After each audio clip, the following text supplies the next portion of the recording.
Hello and welcome to Here in LA, Venice Edition. Today we're chatting with Jodie Evans, a political activist, a promoter of peace, and the founder of Code Pink.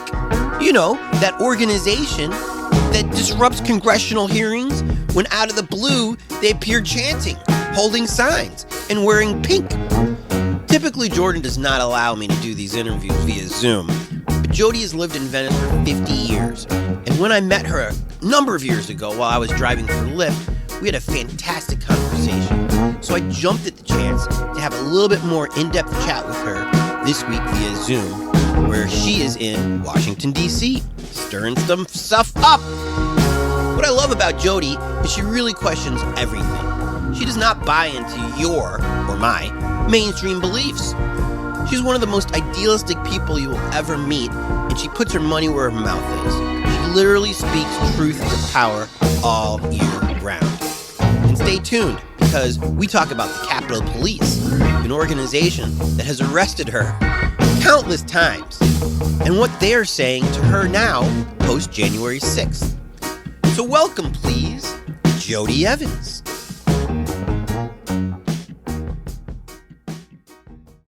Jodie, thanks so much for talking to me today. I know how busy you are. Do you feel like people know of Code Pink, but don't really connect it with one particular person?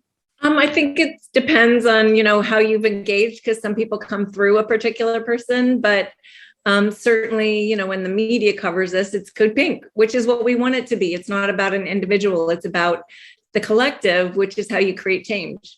Yes. So you're in DC right now? I am in DC right now. We just launched a new campaign called Cut the Pentagon. And it's really just a big umbrella to show that so many groups are about cutting the Pentagon, but Congress isn't listening. And so today we were with CASA, one of our coalition members, and they had thousands of people in the street on immigration rights. Some unelected person, a parliamentarian in the Senate, has decided this piece has to be pulled out of the budget that would support immigration rights. So Congresswoman Ilhan Omar was speaking, and thousands marched past ICE to in front of the Capitol, and we were there. And Congresswoman Omar was like, "Yes, cut the Pentagon, and yes, stop making refugees with that money in the Pentagon, and stop, impoverishing people by taking money and investing it in war instead of investing it in people." Because it's called Cut the Pentagon for people, planet, peace, and a future. Much of the Pentagon money is going into continuing the U.S. investment in nuclear weapons, which, as they aggress on China, becomes an existential threat to life on the planet. Some critics to military spending say it's just not being used for the right things, that bombs and planes are passé, that we should be spending, if we are going to be spending money on defense, that we should be worried more about cybersecurity. Would you agree with that? Okay, so let's talk about defense. Because defense is a made-up thing that the United States has made up since World War II to make the rich richer, to build weapons, and to create a more unsafe world. So all this weapon investment is about some fantasies that are dreamt up by people, in suits behind desks, while people are killed every day, murdered every day. And we watched that murder recently with the drone strike in Afghanistan. And that is what happens every single day. And so, let's just look back at Guantanamo. So Bush, he would say, "You're, a terrorist, so I'm going to put you in Guantanamo." And then what did we find out? That out of the 900 people in Guantanamo, 2 were actually, possibly creating some kind of resistance to the United States, because we forget that the Saudi Arabians who took down the towers took them down because the United States would not listen to them and take their base out of Saudi Arabia. So, it's like, it depends on who gets to tell the story as what the story is. Well, we've been telling the story from Code Pink for a decade. that these drone strikes kill innocent people. And we have been to Yemen, we have been to Pakistan, we have heard the stories from family members, just like now everybody in the world has heard the stories from family members that there's nobody from ISIS or Al Qaeda in this strike. There's just a lot of innocent people, like the 34 kids in a bus in Yemen. There's so many of these, and it's what happens when Israel flies drones over Palestine and how much damage and death happens there. Matter of fact, the Israel practices new weapons on the Palestinian people that the United States uses on other people of color around the globe. So defense. So that's like, first of all, the made up story. If we took the money, which like in the last 20 years is $21 trillion, a number that's just kind of ungrokkable. If we took that money and instead invested in life instead of death, and we made people of the world not so unequal to those of us in the empire in the United States of America, if we took care of even the people of our own country, do you know that $25 billion is the amount of money they want to tack on to this year's budget? That's what it would cost to vaccinate the entire world. That I call safe and secure, right? That when 2% of the United States have died from COVID. So we've got to like look at what are we investing in? I call it a war economy. So there's this war economy. It's the extractive, oppressive, destructive economy. And it is killing you, our communities, and the planet. And that's that $21 trillion. But there's also a peace economy. And it is the giving, sharing, caring, thriving, relational, resilient economy without which none of us would be alive. And we all learned about that economy during COVID, right? What is essential to life? Well, the war economy has been starving what is essential to life. It has been privatizing what is essential to life. It has been, making toxic what is essential to life. Like look at Line 3 with a pipeline being built to make those lakes and rivers in Minnesota toxic. So, we need to cut the Pentagon and move that money to the needs of the people, the planet, peace, and the future. And so, when you say, what should it be spent on? Defense is a lie told to the people so they can steal your money and make the rich richer. Jodie, this is why I fell in love with you when I was in a car with you for 5 minutes. You pushed me so far out of my comfort zone, and I appreciate it because I get from you that you're sincere about this. And I also get from you that you look at life in a more critical way than even I do. And I thought that I was the most critical I.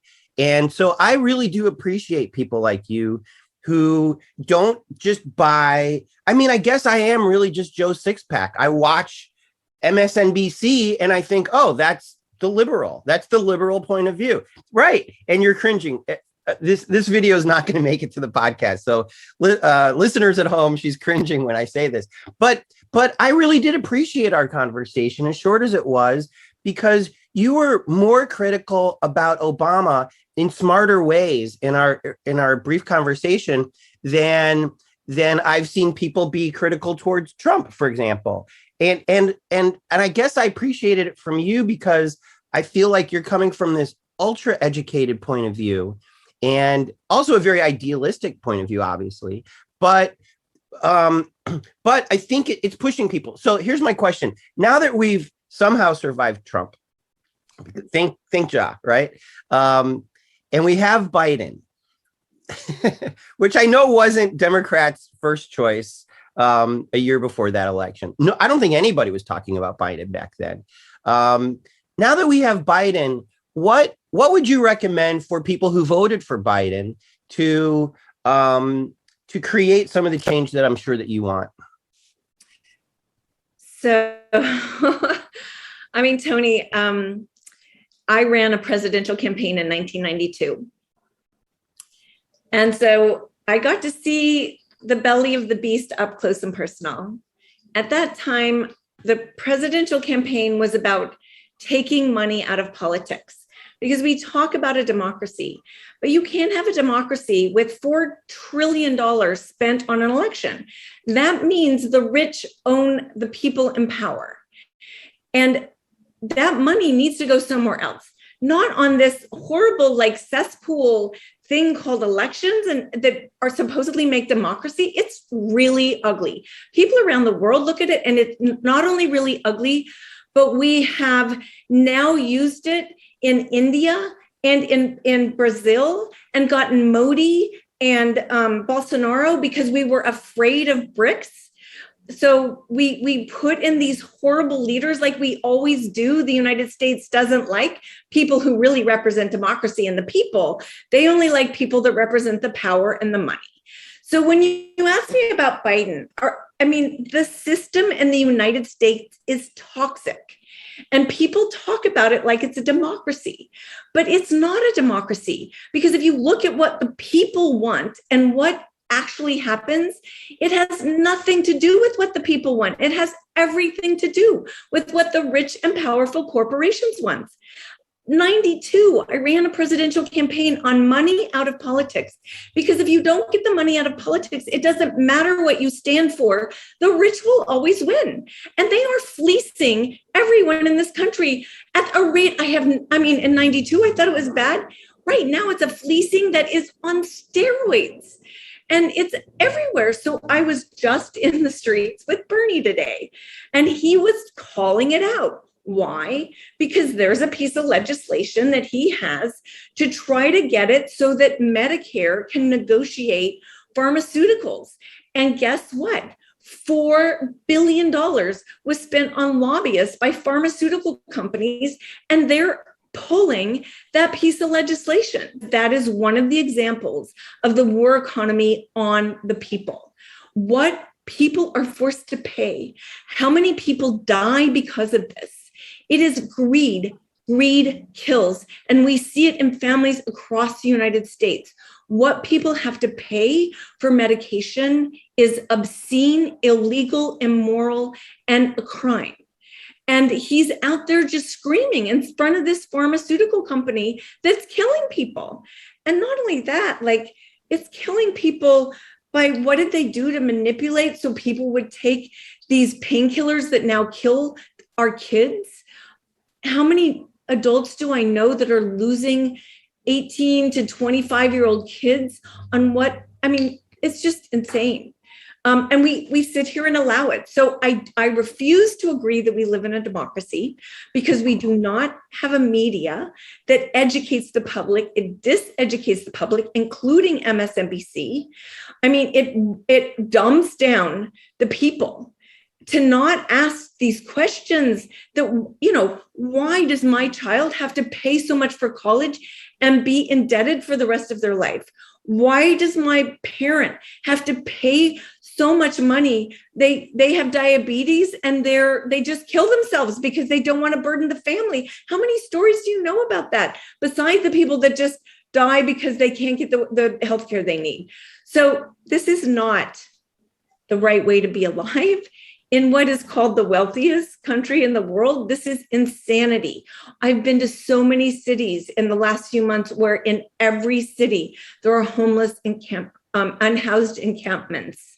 So the fact that we're swallowing this, and that, you just got, splayed before you, I'd say that, the Pentagon just got its pants pulled down by spending all this money and losing a war that we told them never to go to, where the women are worse off in the United States 20 years later than they are in Afghanistan. So, militarization, othering, what I call the war economy, what it does, it forces you to think in scarcity. It alienates you from others. It makes you transactional instead of relational, is no way to live. It is no way to be alive, and we've got to push back. So what we do at Code Pink is we say, divest yourself from the war economy, because it does force us into these patterns that we, first of all, have to divest ourselves from. And it's kind of like what you said about Code Pink.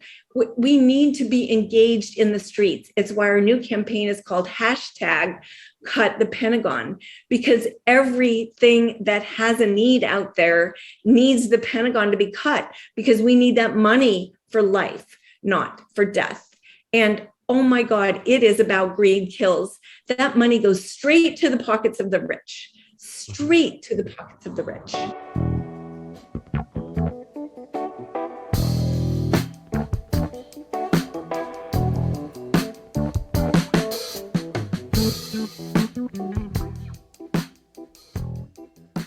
You're intimately aware of the Capitol Police. You've probably been arrested by the Capitol Police more than most people. 100 times. In the wake of January 6th, America is finally kind of aware of Capitol Police, and they have been considered victims. I guess some of them were victims of that riot. How did you view the Capitol Police before January 6th and today? Is it the same?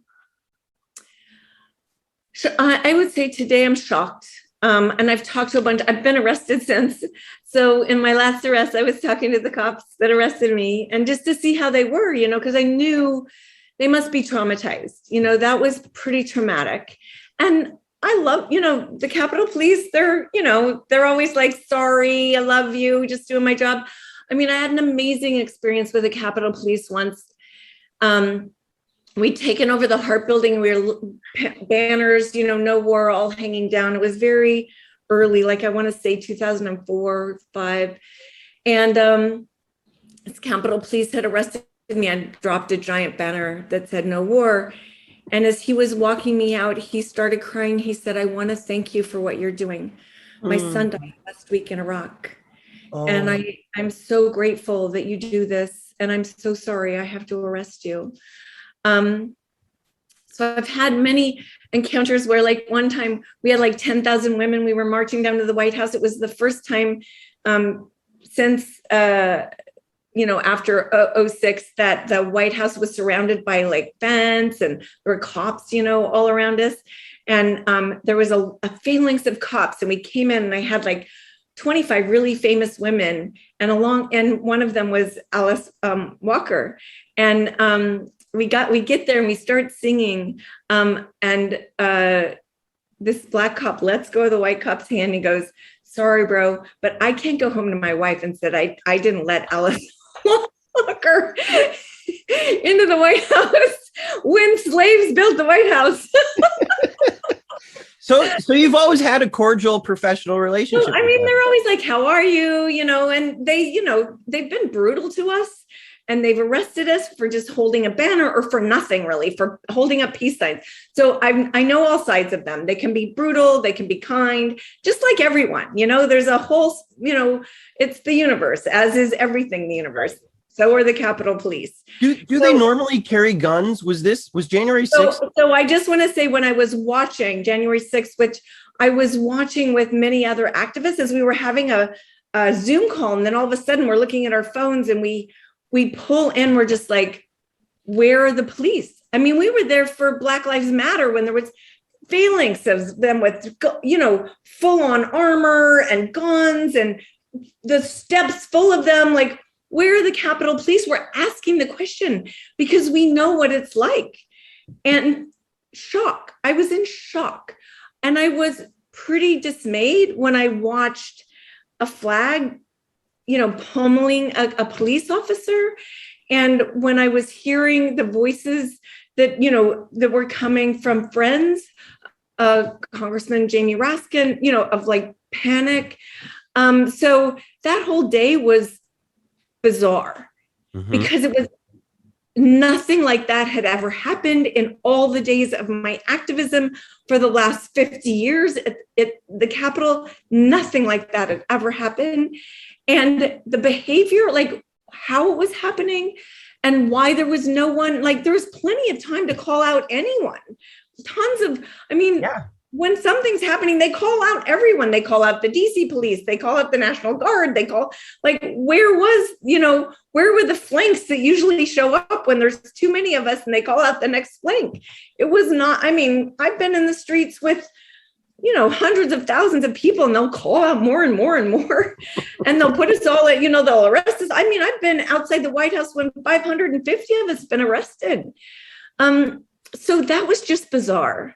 Mm-hmm. And I asked the last arrest I had with the Poor People's Campaign, I asked the cops around me, like, how are you? And everyone had a different story. But one guy had just come back to the force. He'd been really badly hurt, and he'd just come back from, recovering.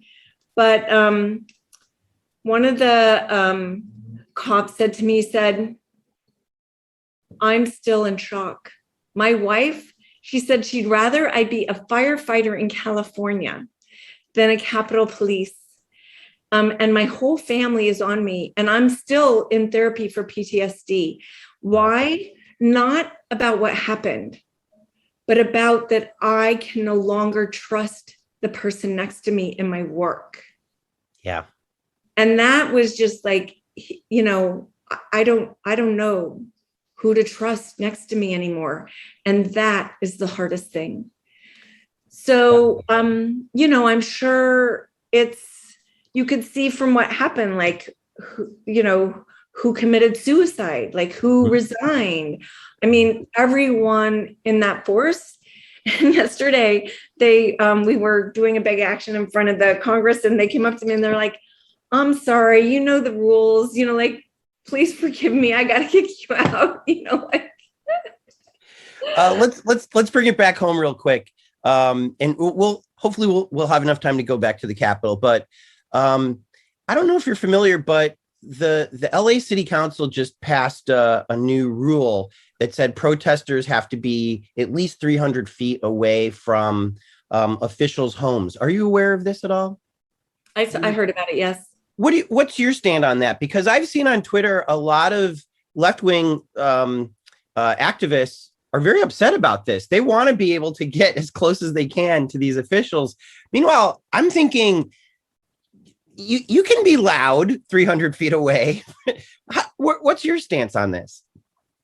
Look, they won't let us very near the White House where the person with real power is. So, I mean, I've watched over my entire lifetime the civil liberties being restricted more and more and more as let's go back to, you live in a democracy and you get to do. And people in power want to protect themselves more and more. I've been trying to stop the drilling of oil 2,500 feet away from people, which actually kills them. And the fact that people with power are afraid means they're not serving the people anymore. And what was really interesting today with Ilhan Omar and Bernie is they don't have police around them. Why? Because they're speaking for the people. They let people just come surround them, take pictures, and because they represent the people, right? If you're not representing the people, why do you get to protect yourself? That doesn't make sense. You say we have civil liberty, it's like, look, if you're representing the people, there's no reason you need to protect yourself, because guess what? They're not going to be at your front door yelling at you. And the thing about, there's a populist uprising, and it's both on the left and the right, because the people are not being served, because it's very obvious to both sides that we are really just being fleeced by the greedy and by the corporations, and they're getting everything they want. And we're left with a fabric of society that's being ripped apart. We're left with not the money that we need to just basically be alive. And if you can't deliver that, then there's going to be problems. Now, I live part-time in China, and I know everybody's got a reaction to China, but I want to tell you, they pulled everyone out of poverty in a really beautiful way. It was direct democracy. It was the kind of Peace Corps of China. There were 2 million Peace Corps people who went to where the people were living in poverty and listened to them and learned what they need. And they had 5 things, not just what the world poverty level is, you have to make above whatever a day, but that you also had to live near healthcare. You had to have food, you had to have housing, and you had to have an education. So it wasn't even the basic. It was, what is it to be a human being? You have to have, you have dignity. You're a human being. We have to deliver this to you. So the government said, our job is to deliver this to you. How do we do that? Mm-hmm. And guess what? In 1970, China was one of the 10 poorest countries in the world. It has now taken 1,400,000 people out of poverty. Now, I don't know. You know, that's the difference between socialism and capitalism is that in capitalism, capital runs the state, and in socialism, the state is run for the people. And then we're going to, call everybody names and, throw mud at them because it's really embarrassing that they can do what we can't do. And people are going to start calling on us to do that. So, we're going to call them authoritarians instead of seeing that it's possible. Why don't if instead of calling them authoritarians, why don't you figure out how to do it as a non-authoritarian? There you go. Let me just double back real quick on your answer, because I liked your answer about how Bernie and the squad don't seem to need security. However, something that I never expected to happen.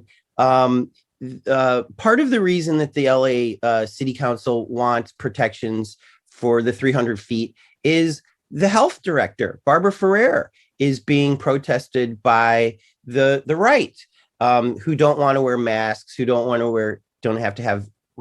to have vaccines. I think you and I would agree that the health director has the best interests of the people. Don't you agree, though, then, that she should have a little bit of buffer between her personal home and these people who carry guns? Right. She's not an elected official, right? I think you're right. Yeah. I think the mayor. Yeah. So is that how it should be? Is if you're only if you're an elected person, should you be excluded from this 300? Is that what you're saying? I think if you're not an elected official, that people need to realize that if you're not an elected official, you're serving the elected official, and that's where the energy should be directed, because you work at their behest and should be allowed. 300 feet, like you said, is no big deal. But here's the thing that happens.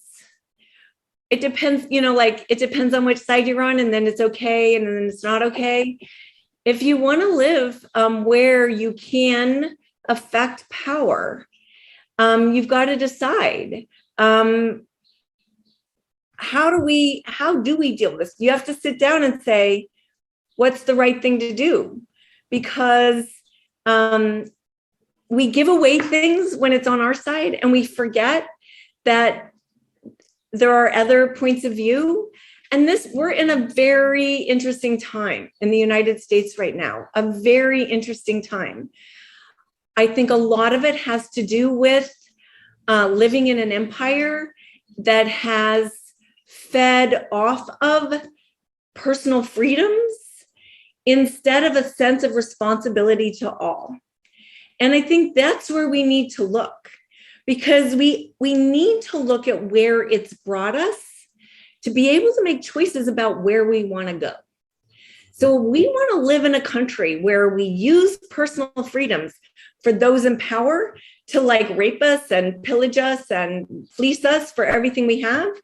And then we watch those personal freedoms that we promise people be not what we thought a personal freedom should be used for.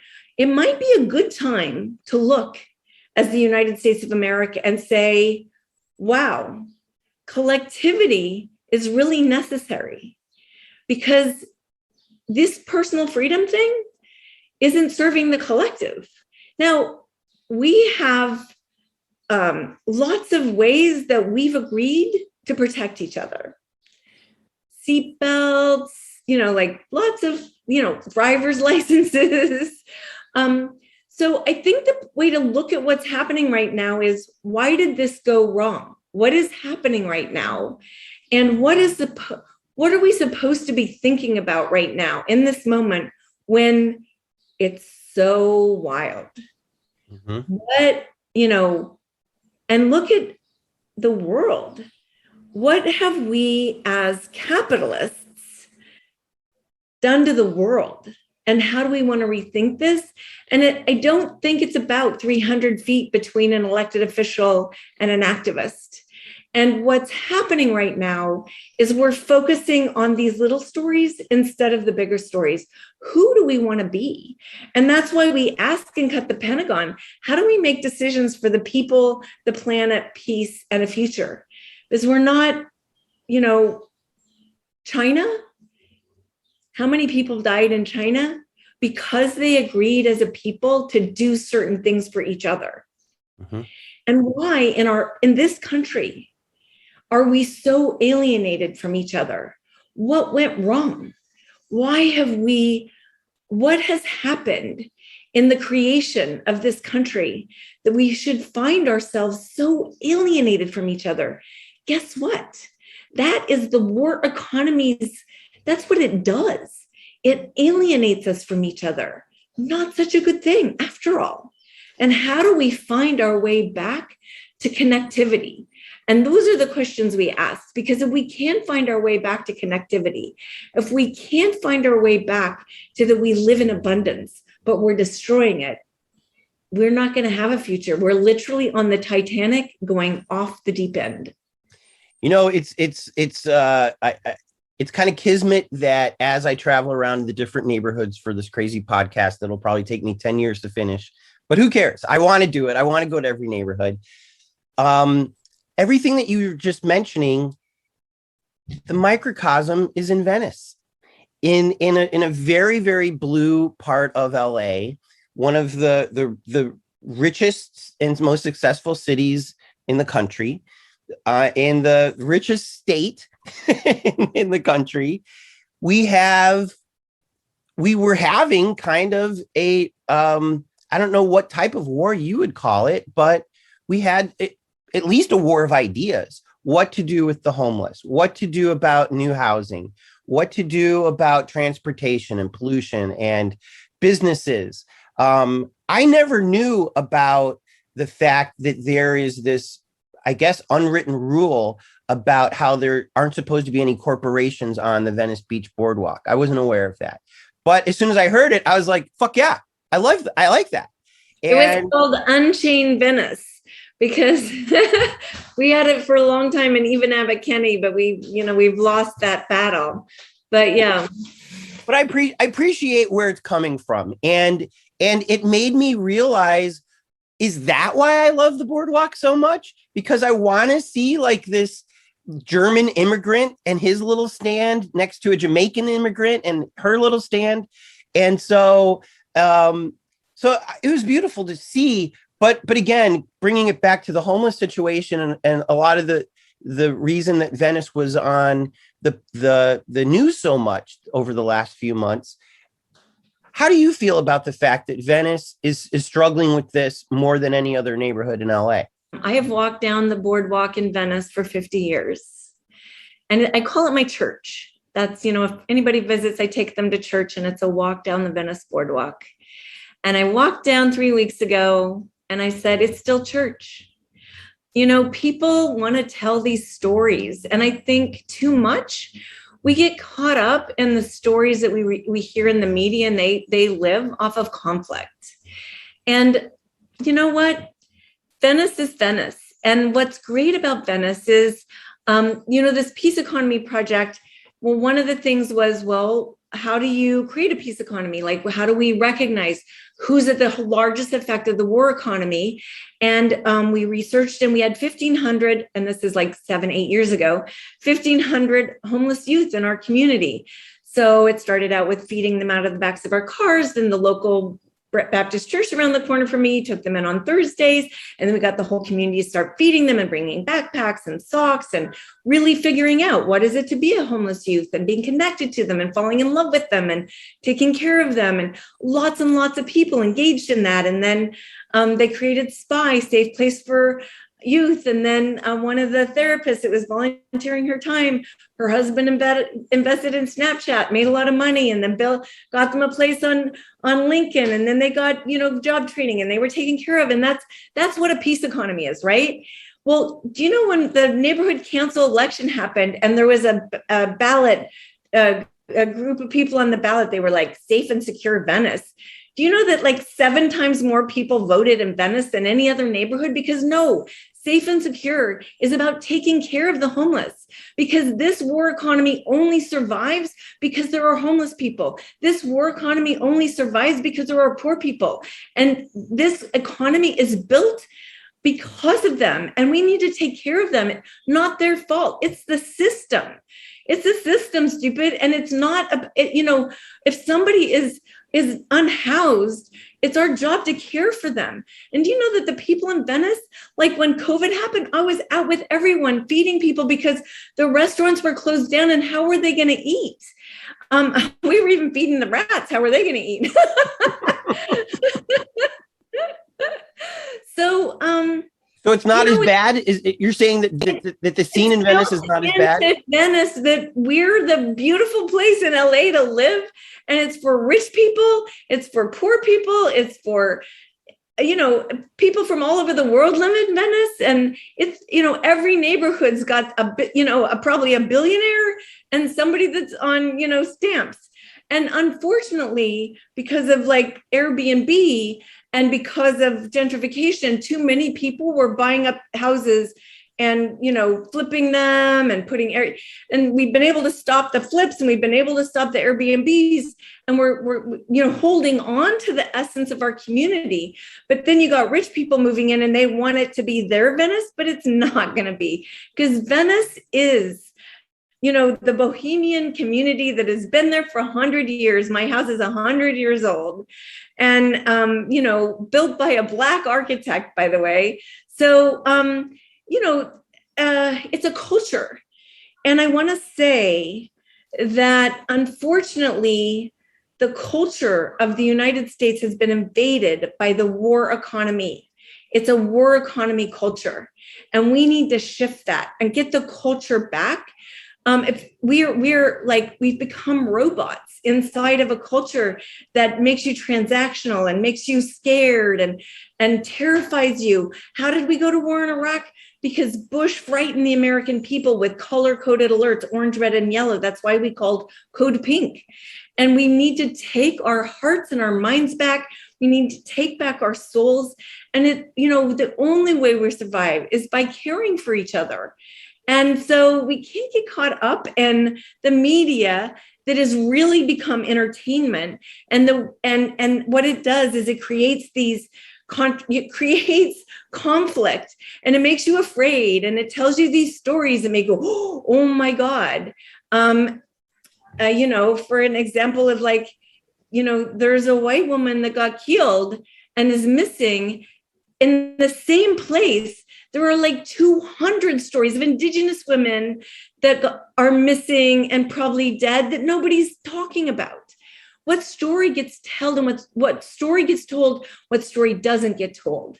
Every day, innocent people are killed by drones. But what did it take for that one to raise up? It took that person worked for an NGO that was not going to let the story not going to let his life be lied about. And they forced the White House to tell the truth.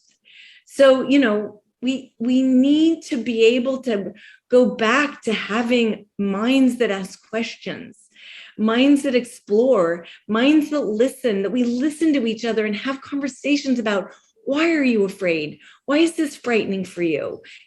Because until we can listen to each other and find out what the core of the fears are that force these extreme behaviors, like going to war on innocent people, and being afraid of vaccines and masks that protect us from each other, what's there? We have to ask each other, what's there? What are we afraid of? And what are we needing to be angry at each other about? Those are the questions we need to be asking. I thank you so much for your time. My final question for you, because every answer you've given me has surprised me. And so thank you. I appreciate that. You're the first person basically to tell me Venice is fine, relax. And it's nice to hear that. And I agree with you. I think Venice is kind of the cockroach of LA. While everything else dies in a good way, Venice will still be there and funky and probably smoking a joint and skateboarding into the sunset. I'm a Black person, and it breaks my heart when I see these statistics of Black and brown people resisting the vaccine. I can understand why Trump supporters and Fox News people are resisting it, but I'm having a hard time with Black people. And I understand, yes, the government hasn't been. So let me explain something to you. Go ahead. My husband's Jamaican. Okay. So when you've been oppressed for your whole existence, you are suspicious about what power asks of you, rightly so. And you've been, like we have to look at so many things. I mean, look, I'm one of the founders of Drug Policy Alliance to end the drug war because it was racist. But who was voting against that were Black people in the communities I was trying to help. Really? Yeah, because you're also a human being and you've been at the effect of things that frighten you. And that's why we have to understand we're all humans. And of course, Black people are, just like I told you about the police in the Capitol, the spread of what Black people are is as big as the spread of what white people are, is as big as the spread of what Capitalists are. We've had real experiences in our lives. We've been taught certain things, and certainly to be wary of power and wary of forced into things. A Black person has been told that as well as a white person. And I want to say that, my husband was raised in Jamaica. He was, he didn't believe in, AIDS, medication. He started out not believing, that it was okay to be gay. I mean, because in Jamaica, that's what they teach. Mm-hmm. So it's what we're taught. And we have to debunk what we're taught. We have to humanize each other. Of course, my husband got over that like in 1968 when he came to America and got, slapped up the side by some folks in the Black Panthers that taught him better, because that he came to Detroit to be in the Black Panthers and got taught. But he got taught by people he respected and loved. We all need to be taught, and we don't listen to each other. We don't even respect each other. I mean, just getting back to what is it that we're all human. And we need to respect each of us, and we need to listen. I can't tell you how many times I was outside of the Capitol trying to stop the war in Iraq, and people would come up to me and say, "You hate George Bush." And I say, "I don't hate George Bush. I actually feel sorry for George Bush. Do you know, when he was a kid, his sister died and nobody talked about it for the rest of his life. I mean, you know what? I don't even think it's George Bush. I think it's Cheney, who's a crazy person. But, yes. And these people were like trying to figure me out. Like, who are you? What are you talking about? He's like, we all need to step back and find a connectivity to each other. Because if we don't, it's not going to be pretty. And we need to go back and figure out what creates conditions conducive for life.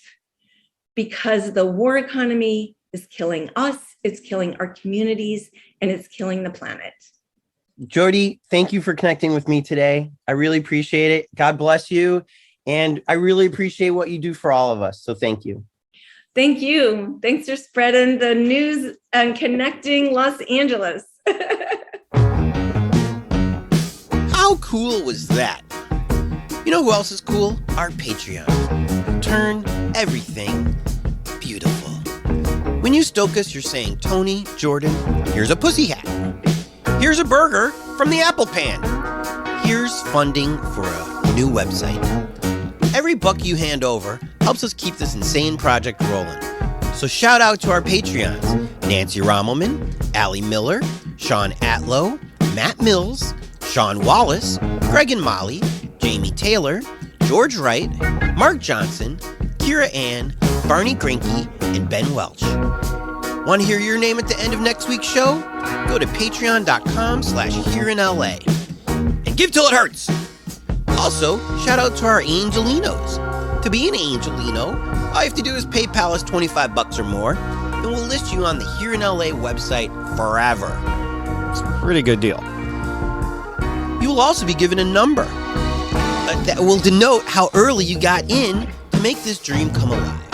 For example, Angelino number 1 is Allie Miller.